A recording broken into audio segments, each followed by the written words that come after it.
आसमानों में उड़ा करते हैं फूले फूले, आसमानों में उड़ा करते हैं फूले फूले, हल्के लोगों के बड़े काम हवा करती है।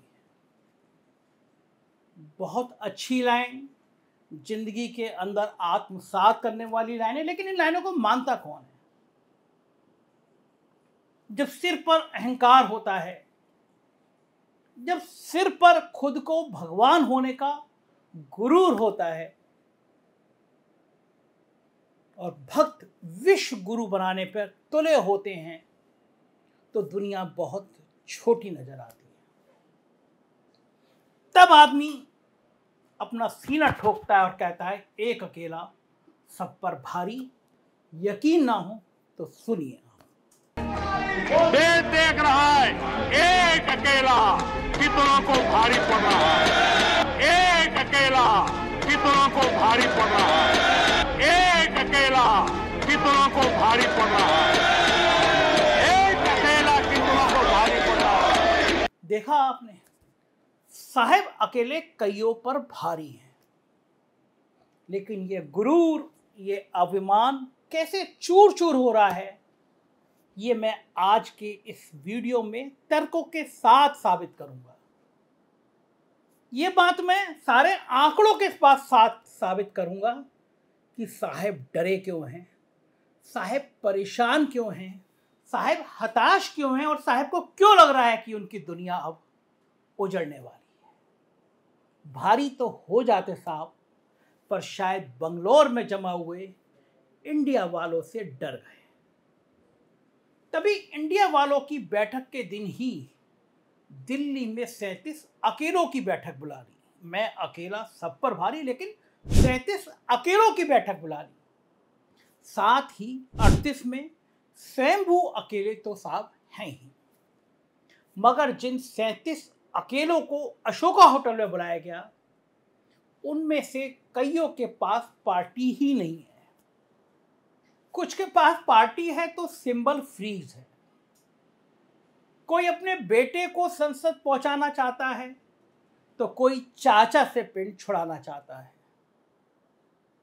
कोई कलयुग के कल्कि अवतार ईडी से मुक्ति चाहता है, तो कोई इसलिए अशोका होटल पहुंचा क्योंकि इंडिया वाले उनकी माशूका बनने को तैयार नहीं थे। लेकिन एक बात माननी पड़ेगी, जो साहेब अपने रक्षा मंत्री को हाथ पकड़कर इसलिए पीछे कर देते हैं कि कहीं फोटो ना गड़बड़ा जाए, वो इन बिखरे हुए 37 दिल के टुकड़ों से गर्म जोशी से मिलते दिखाई देती हैं, या मैं कहूं कि उनके गले पड़ते हुए दिखते हैं। अब मैं तर्कों के साथ अपनी बात कहता हूं, सोचिए, आप भी सोचिए, मेरी बात मत मानिए, अपना दिमाग लगाइए, सोचिए।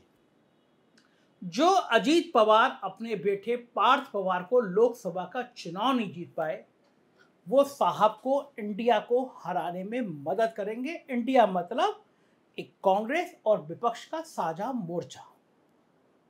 जो चिराग पासवान अपनी पार्टी तक नहीं बचा सके, वो साहेब की मदद करेंगे। जो ओम प्रकाश राजभर खुद विधानसभा पहुंचने के लिए कभी अखिलेश यादव तो कभी भारतीय जनता पार्टी की मदद लेते हैं, वो साहेब को तीसरी बार सत्ता दिलाएंगे। जो एकनाथ शिंदे साहेब के छोटे साहेब अमित शाह और गुवाहाटी के मुकदमा चैंपियन साहेब, समझ गए ना, मुख्यमंत्री हेमंत विश्व शर्मा, इनकी मदद के बिना विधायक नहीं तोड़ सकते, वो साहेब को तीसरी बार सत्ता दिलाएंगे। कुल मिलाकर ऐसे ही 37 लोग जमा हुए थे, और तब जाकर साहेब का एनडीए लंबे समय बाद अशोका होटल में सही, लेकिन नजर तो आया। गोदी मीडिया कसीदे पढ़ने लगा, साहेब का जादू देखिए। 37-38 दल आ गए साथ में। गोदी मीडिया ने हकीकत नहीं बताई, मैं आपको और हकीकत बताता हूं। यहां पे भी आपको याद रखने वाली बात होगी, यहां भी मैं अकेला, यही एटीट्यूड बरकरार रहा। यानी साहेब के शान में कोई गुस्ताखी नहीं होनी चाहिए। यहां तो अशोका होटल वाले एनडीए में मैं ही अटल और मैं ही जॉर्ज फर्नांडीज, ये वाला माहौल देखा। एक बड़ी माला सबने पहनाई, साहब का प्रवचन हुआ, किसी को बोलने का मौका नहीं। पता नहीं कि ये अशोका होटल वाले एनडीए का संयोजक कौन है, किसी को समझ में नहीं आया। क्योंकि पुराना एनडीए अगर आपको याद होगा तो ये जरूर याद होगा कि एनडीए सरकार का एजेंडा सेट करने का संयोजक जॉर्ज फर्नांडीज की सदारत में इकट्ठा होकर सभी दल बनाया करते थे और फिर उस एजेंडे का पालन अटल बिहारी वाजपेयी की सरकार किया करती थी। पर तब वो अशोका होटल वाला एनडीए नहीं था, बल्कि वो देश के हर चप्पे चप्पे में कहीं चंद्रबाबू नायडू, कहीं नीतीश कुमार, कहीं नवीन पटनायक, कहीं ममता बनर्जी, अजीत सिंह, ओम प्रकाश चौटाला, करुणानिधि, कहीं बाल ठाकरे, कहीं प्रकाश सिंह बादल, ऐसे नेताओं के रूप में जमीन पर मौजूद एनडीए था। आश्चर्यजनक रूप से 38 लोग एनडीए के नाम पर इकट्ठा तो हो गए, लेकिन कहीं कोई तारतम्य वाला भाव दिखाई नहीं।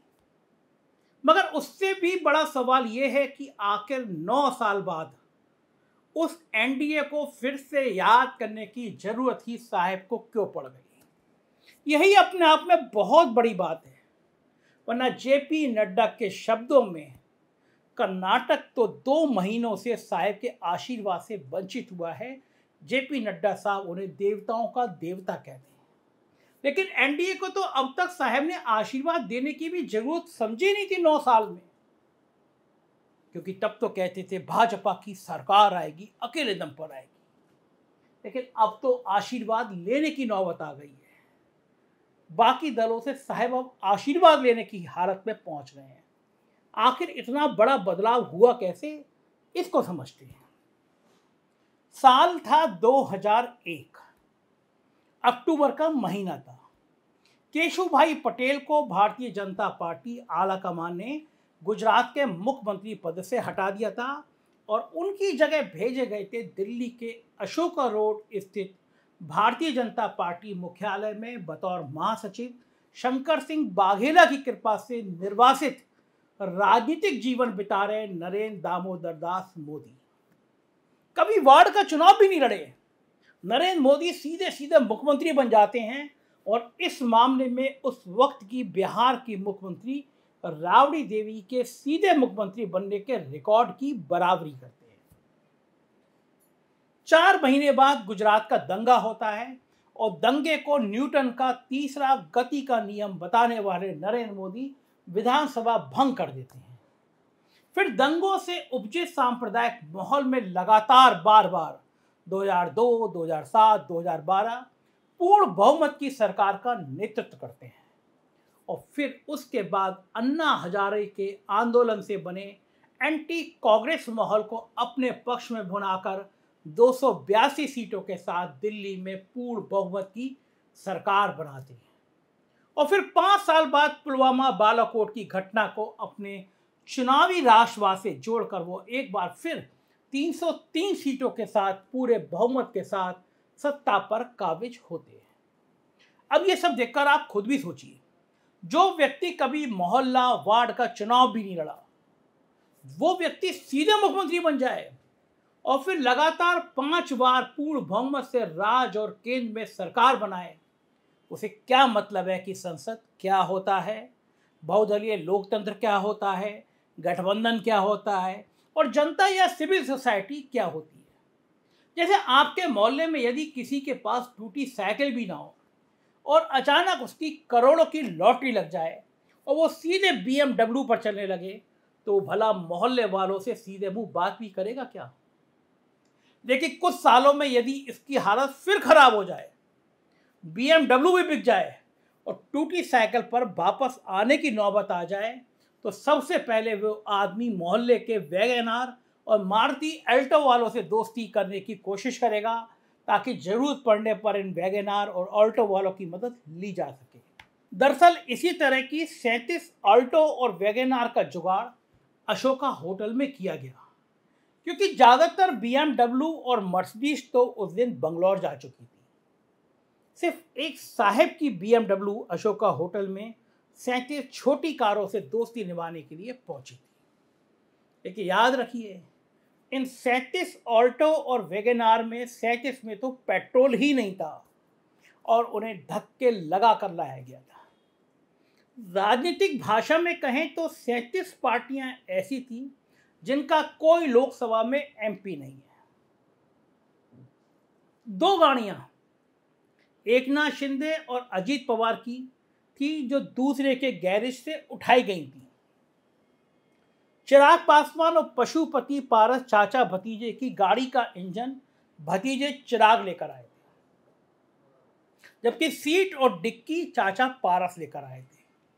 लेकिन आश्चर्य की बात कि गले मिलने पैर छूने के बावजूद इंजन और डिक्की अभी तक जोड़ी नहीं जा सकी।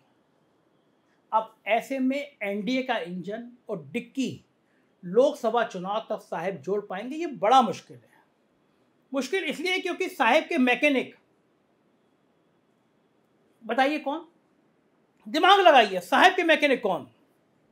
मैं बताता हूं, अमित शाह, ईडी, सीबीआई, इन सबको जोड़ने में नहीं बल्कि तोड़ने में कला में महारत हासिल है। ये लोग जोड़ते नहीं है, लोग तोड़ देते हैं।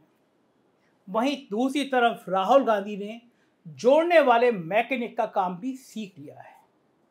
क्योंकि अभी उन्होंने मोटरसाइकिल बनाना ही सीखा है और 4 चक्का गाड़ियों पर अभी वो मैकेनिक का काम मल्लिकार्जुन खड़गे और नीतीश कुमार से सीख रहे हैं। लिहाजा साहब की बेचैनी और बड़ी हुई है। अब ये बेचैनी सिर्फ रुलाकर साहब को आंसू गिराने पर मजबूर करेगी, बौखलाहट को बढ़ाएगी, ये समय बताएगा। समय बड़ा खराब चल रहा है। मणिपुर की घटना साहब के माथे पर पसीना ले आई है। पूरी दुनिया अब मणिपुर पर सवाल उठा रही है। कोई सोच भी नहीं सकता था कि लोकतंत्र में एक राज महीनों तक चलता रहेगा और साहब मणिपुर का मां भी नहीं बोल पाएंगे। कोई सपने में भी नहीं सोच सकता था कि किसी राज्य में महिलाओं को नग्न किया जाएगा, उनके शरीर से खिलवाड़ किया जाएगा, भीड़ उन्माद की तरह उनके शरीर से खेलेगी और महीनों तक सैकड़ों लोगों की हत्या हो जाने के बावजूद साहब उस राज्य तक जाएंगे नहीं। ये साहब की हताशा का दौर है, ये साहब के परेशान होने का दौर है। साहब को समझ नहीं आ रहा कि एक के बाद एक के बाद एक के बाद चीजें बर्बाद क्यों हो रही हैं, बिगड़ क्यों रही हैं, तबाह क्यों हो रही है। देश की राजनीति अब एक निर्णायक मोड़ पर आती हुई नजर आ रही है। 4 PM देखते रहिए, हम राजनीति की हर खबर आपको बताते रहेंगे। ऐसी प्यार बनाए रखिएगा। शुक्रिया।